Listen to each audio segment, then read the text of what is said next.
23 ஆண்டுகளிலேயே மிகப்பெரிய புரட்சி.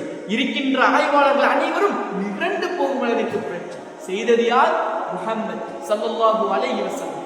குறைவான ஆட்கள் மட்டும்தான், கொஞ்சம் தான் குர்ஆன் வசனம் இறங்கியது. நிலைமையோ மிகவும் மோசம். சிலர் எதிர்க்கவில்லை, அனைவரும் எதிர்த்தார்கள். இருந்தாலும் புரட்சி ஏற்பட்டது.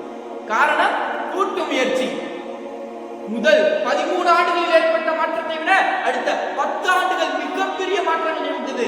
காரணம் கூட்டு முயற்சி. மதீனாவில் தான் அதிகம் செய்ய முடிந்தது. நீங்கள் பார்க்கலாம் இந்த குர்ஆன் ஆயத்தை, யா அய்யுஹல்லதீன ஆமனூ, இதன் அர்த்தம் ஈமான் கொண்டவர்களே. இப்படிப்பட்ட வசனம் முதலில் மதீனாவில் தான் அருளப்பட்டது. இதன் மூலமே நமக்கு கூட்டு முயற்சி எவ்வளவு முக்கியம் என்று நமக்கு தெரிய வருகின்றது.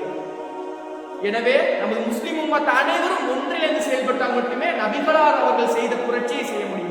வஹ்தஸிமு பிஹப்லில்லாஹி ஜமீஆ வலா தஃபர்ரகு, நீங்கள் அனைவரும் ஒன்றிணைந்து அல்லாஹ்வின் கயிற்றை இறுக பிடித்துக் கொள்ளுங்கள், பிரிந்து விடாதீர்கள் என்பதாக அல்லாஹ் கூறிக்காட்டுகின்றான். நமக்குள் கருத்து வேறுபாடுகள் இயற்கையானதான்.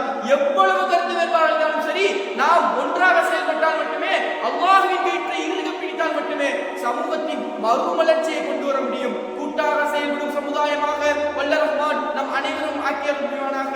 அஸ்ஸலாமு அலைக்கும் வரஹ்மத்துல்லாஹி தஆலா வபரகாத்துஹு.